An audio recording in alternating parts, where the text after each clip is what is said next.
Total and utter betrayal. Dead cops don't matter a toss to this government. If you kill or if you rape, you should serve the entirety of your sentence. A lot of these are getting out having served 33% of their sentence. Burnham has made a huge mistake. This is huge. Harry and Meghan don't do anything without a plan. But it's going to be a trap. Harry's reputation is tarnished. He abandoned this country. He deserted this country and deserted his duties as a royal to this country.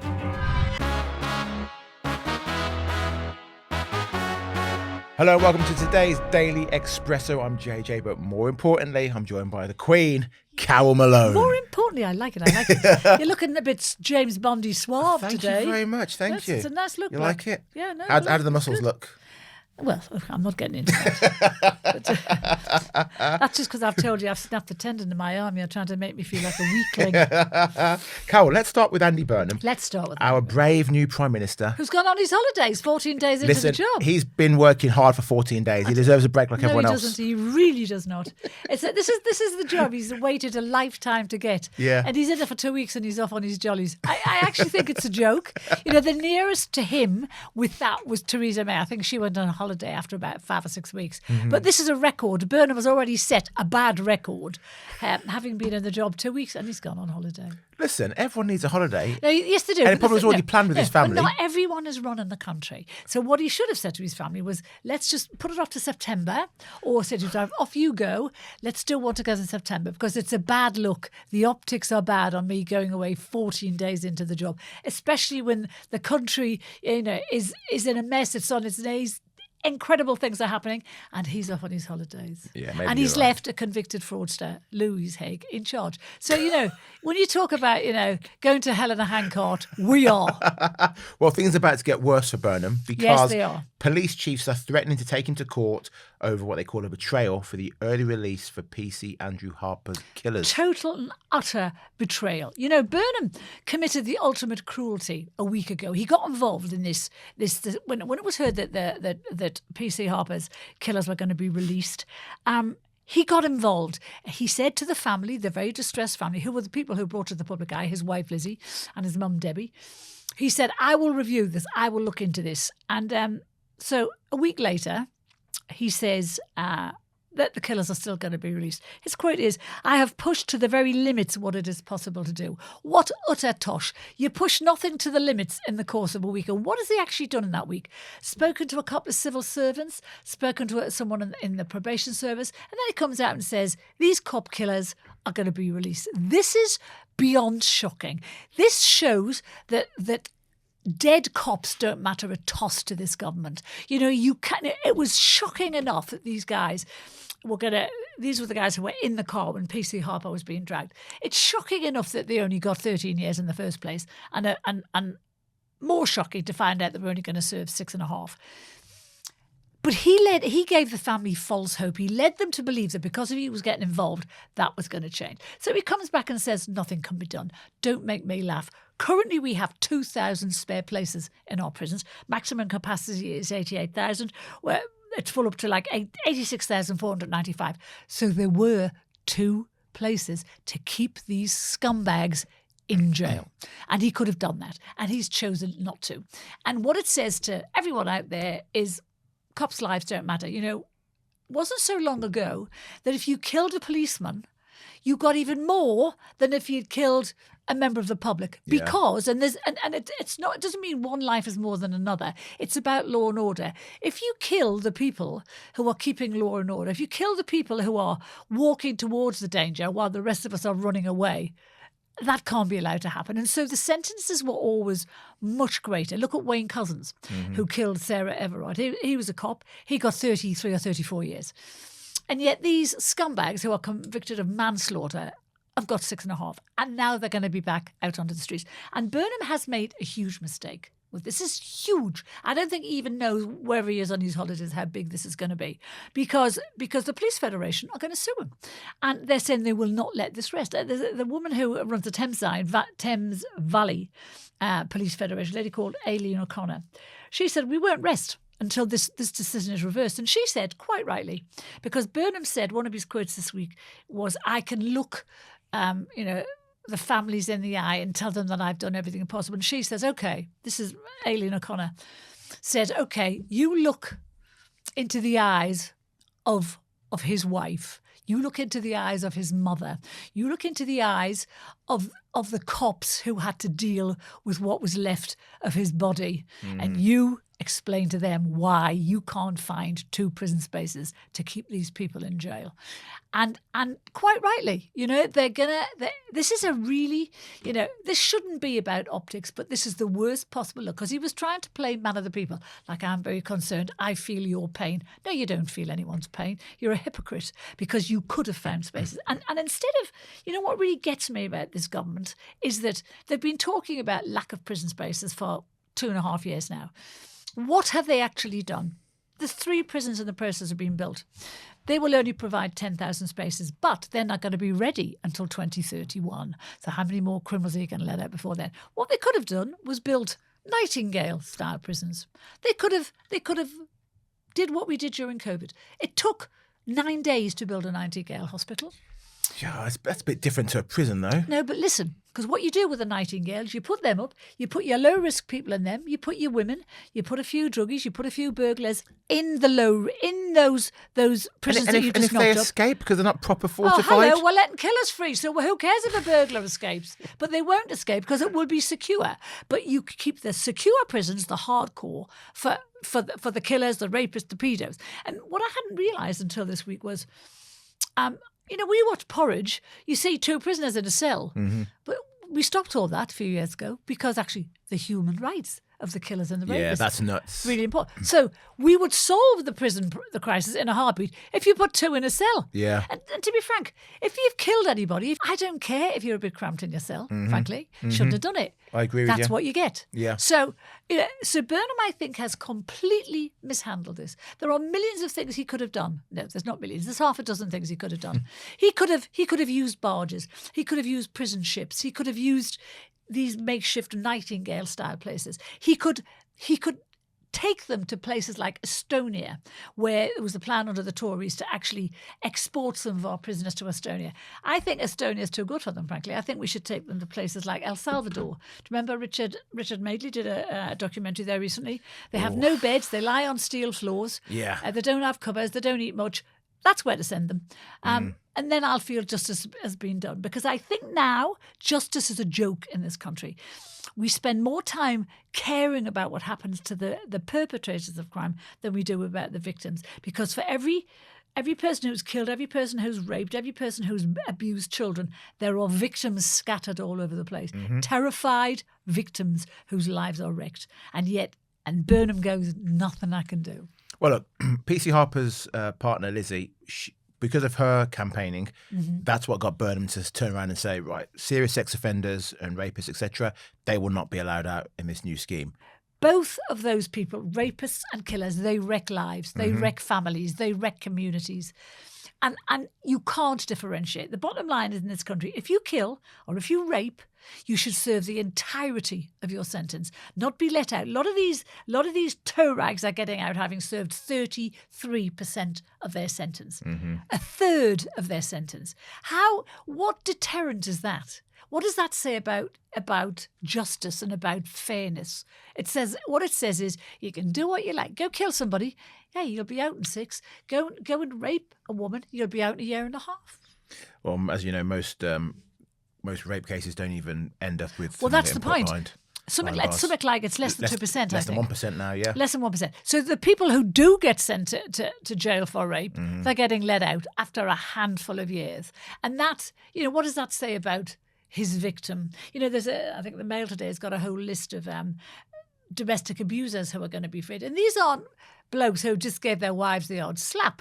These are blokes who half killed their wives. Yeah. These women are living in terror. Where are they going to go? Who's going to look after them when these scumbags are led back out on the streets? So who would you let out of prison? Like, and you've got to let someone out of prison. You don't. You don't let anyone out of prison. You put them on barges, you put them on boats, you put them in makeshift prisons, you send them to prisons abroad. Preferably the harder and the tougher the better. What if it's just a white-collar crime, someone who just embezzled a couple £1,000 from the local post office? Well, you can't say that that's not bad, because that has victims too. Because the couple of £1,000 he's embezzled is probably from old people. So no, you can't decriminalise crime just because you haven't got enough space. You know, justice should not be dependent on space.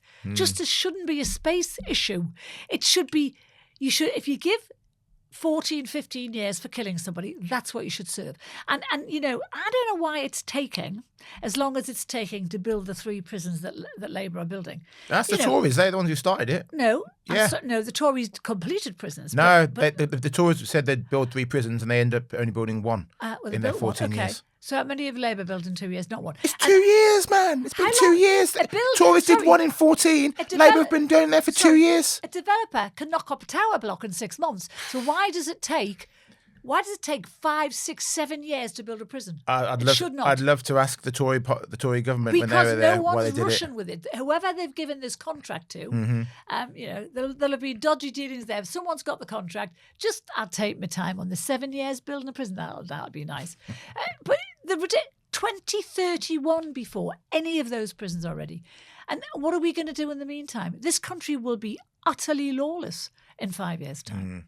Well, look, there's no positives from this PC Andrew Harper case, but because of his death, a law was passed called Harper's Law, which introduced mandatory life sentences for anyone who is convicted of killing an emergency worker on duty. Yes. So that is now going to be the case for everyone going forward. That should be retrospective as well. You know, if the death of PC Harper, you know, made that law happen, which we know it did. It was the campaigning of his wife Lizzie.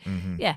The least that can be done is to mete out that justice and apply that law to the people who killed him. And anything else is beyond obscene. And, you know, his mum just said the other day, you know, she just said, I live with what happened to him and how he was every day of my life. And yet the guys who did it don't care. And they're getting let out. And what is there to make those guys think they did something terribly wrong? Nothing. And they're laughing at our justice system. The world is laughing at our justice system. You know, we've got no space. It's pathetic. Build Nightingale prisons, put the low-level criminals in there, put the low-risk criminals, and free up thousands of spaces for the hardcore. Otherwise, we're done for as a society. Everything is digital now, isn't it? Your money, your photos, even your loyalty card at the coffee shop. So there's something quietly brilliant about owning one thing that isn't on a screen. Real gold bullion. The weight of it, the shine, it's just a lovely thing to hold. The Pure Gold Company, which was voted the UK's best gold broker, makes owning physical gold really simple. Tax-free gold coins from the Royal Mint with friendly one-to-one guidance from your first question to final delivery. There's no jargon, no pressure, no call centre queues. It's insured to your door or stored in a secure professional vault. So visit the Pure Gold Company today and tell them JJ sent you. All right. Let's move on to Prince Harry. Right. Because he wants to have his dear, beloved father, King Charles, at the Invictus Games next year in Birmingham. And I did say a few months ago that I think part of Harry bringing the games back to Britain is that he wants the royal family to turn up there, and they're going to feel under pressure. Someone's going to have to turn up from the royal family, you know, I think. There are lots of people out there who think this latest visit to Britain by Harry was he wants to make it up with his dad. He's desperate to repair family relations. He's upset. No. Harry and Meghan don't do anything without a plan. And the plan here was clearly to get into the King's good books again, so that Harry could have the King by his side next year at the Invictus Games. Because what would that be? That would be these lovely photographs of the King standing next to Harry, and suddenly Harry's worth money again. Suddenly he's got something to sell. So cynical. Well, can you blame me, having watched this bloke for the past 5 years, and his wife, and Meghan will be on the other side, she'll be on the other arm, there'll be Harry there, and those pictures will be pinged around the world, and the world will go, oh, they've made up again. Harry and Meghan are royals again, and suddenly they're saleable creatures again. I don't trust a single thing this guy does. I don't think for a second that anything he does is about his family, because the rest of his family aren't interested. They're just not interested. There's never going to be a photo opportunity with William where they're standing side by side, or with Kate. That's never going to happen. But he wants this to happen. And the room... This is all. Oh yeah, and I was reading today that the rumours are that he wants his dad to see his children more and more. Now that's coming from Team Sussex, and that's hope over whatever it is, expectation. Of course, if he really wanted that, why has he kept those kids away from their granddad and their grandma for the last 5 years? He hasn't allowed the king or Camilla or the rest of the family to meet those kids. He hasn't allowed his kids to meet their cousins, that huge extended family that they have. Mm-hmm. The whole family have been deprived of them. Because even if the family don't want to see Meghan and Harry, I can guess they would welcome the kids into the fold. So if he really wanted his father to see his kids, he's had 5 years to do it. But suddenly he wants Charles to see the kids at a time when his reputation, Harry's, is in the toilet, when no one wants to employ them, when they're a joke in America, when he's bored rigid with California and wants to come back here because he's got nothing to do. So here he would be back at the king's side as a sort of a working royal again. Do you not think any part of this, though, is just a dad wanting to go and see his son's good deeds? You've made this project. I'd love to come and see it. It's your sports day. I'd love to come and watch you. I think there's no question that King Charles loves his son very much. I think there's also no question he wouldn't trust him as far as he could throw him, which is why when they had their meeting, there was a witness present, and there was a witness, it was Camilla, making sure she saw everything that was done, said, everything that happened, because Meghan was in on that meeting too. So they didn't want to have another recollections may vary situation. Granted. They wanted the truth. So I think that he might love his son, but I don't think he trusts him or his motives. And I think maybe the family would think a lot of what Harry does and says is influenced, there's the word, influenced by his wife. And they certainly don't trust her because she slated them all as racist. So, I think this is just another, part of Operation Let's Get Back There, because we're nothing without the royals. But it's going to be a trap because Harry's doing the games in Birmingham. It's going to happen at NEC. If no one from the royal family goes, it looks bad on the royal family. Does it? I think so. I think to the world, people will be like, well, that's a bit weird. Like, not one person, maybe even the rubbish ones, Eugenie and Beatrice. Someone has to attend. All you have to do is to refer back why they're not there, because he's trashed the people who aren't there. I wouldn't go to support his project if he had trashed me and my family. I understand William and Kate definitely won't go. No. Like, that's a given. But I think King Charles may be in a position where he's going to have to go to I think to the save problem face. as well is, Harry's reputation is tarnished, and which is such a shame for Invictus, because it's such a great thing. And if he did anything as a member of the royal family, a working member of the royal family, it was Invictus. It was incredible. His work has been amazing, and he's brought public view, recognition, whatever, thanks to veterans. Mm-hmm. And that is an amazing thing. But I think his reputation is not what it was. And I think he needs to have the king there. I think the king needs to be there for Invictus, not necessarily for Harry, but for the games themselves, to make sure that they continue and to make sure the movement continues. Yeah. And I think so if the king does it at all, it will be for that, because we know that he's a big supporter of it. The king is a huge charity worker. He's got his own trust, which does incredible things for young people. So if he does it at all, it'll be for that. I don't think it'll just be for his son. But if he doesn't go, the people will say, "Oh, Harry's been abandoned by his family, and you can say, oh well, he slated them and blah blah blah blah blah blah. No, he hasn't. Harry abandoned his family. He left them. They didn't leave him. He fled abroad, said he was never coming back, said he didn't want to be in Britain anymore. It was a racist cesspit. No one understood, and the monarchy was crap. So he abandoned this country. He deserted this country and deserted his duties as a royal to this country. I don't know if you saw last week, Mark Dolan, who comes on the show on a Monday, he has been actually attacked and targeted by Harry and Meghan and their Sussex PR team. So Mark said something like, Harry's kids have got no choice in being famous. They shouldn't be getting pictured or anything like that until they're 18. And Harry and Meghan put out a statement via their spokespeople saying, this is disgusting. You're attacking our family. You're attacking our kids, blah, blah, blah, blah, blah, blah. They are, as Mark would say, their PR machine is working 24/7 to try and continually make themselves look like the victims.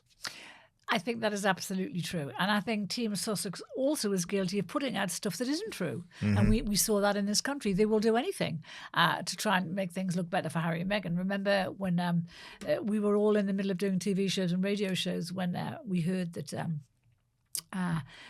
we were told that Harry would be staying in Buckingham Palace after all. And then suddenly we all got messages from Buckingham Palace saying, no, he's not.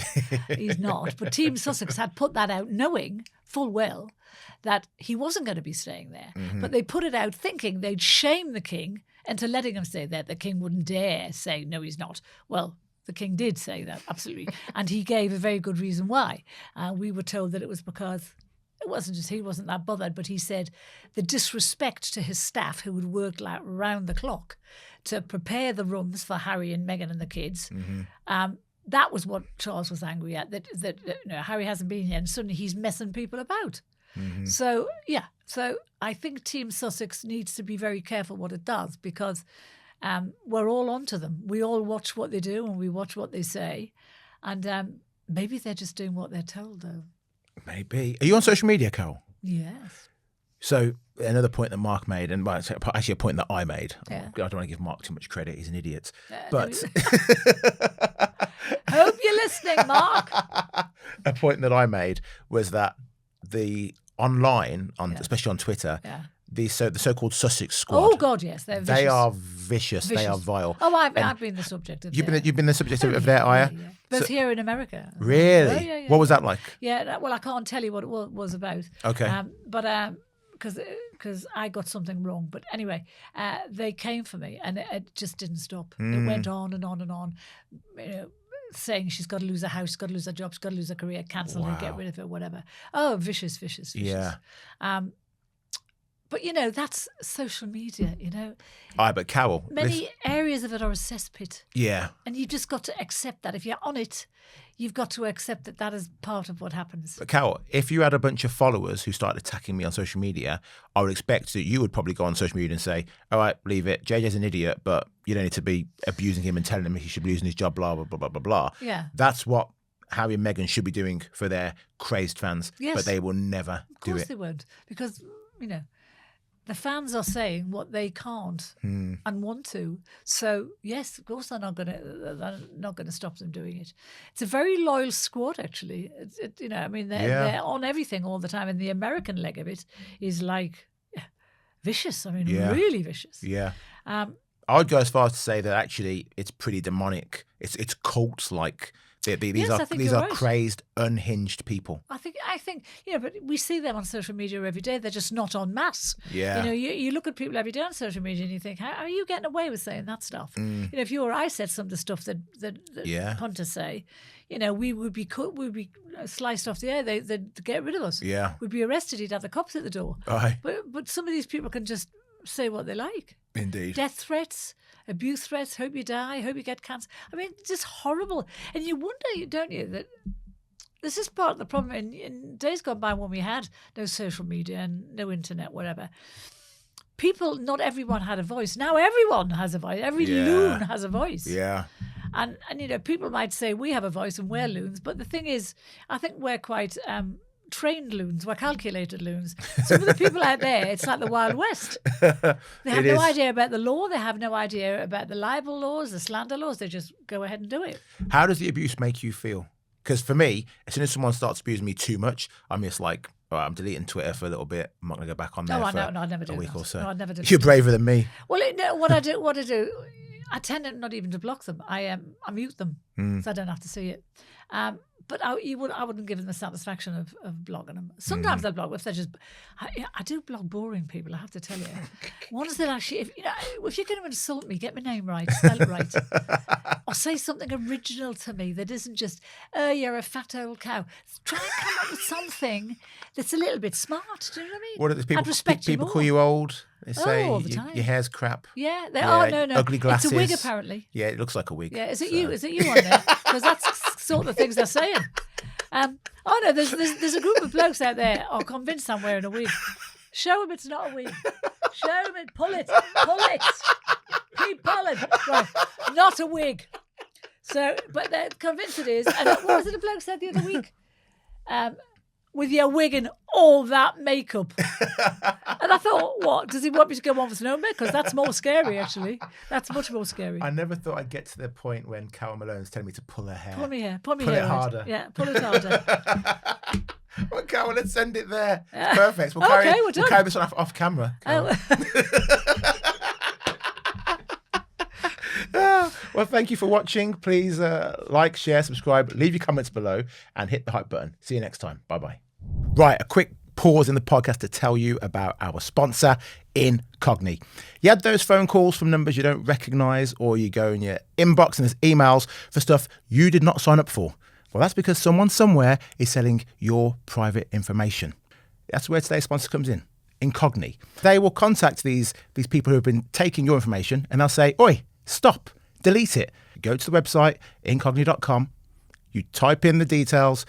2 minutes later, Incogni are sorting it out for you automatically. And because I love you, I've got you a discount. It ain't 10%, it ain't 20, 60% off.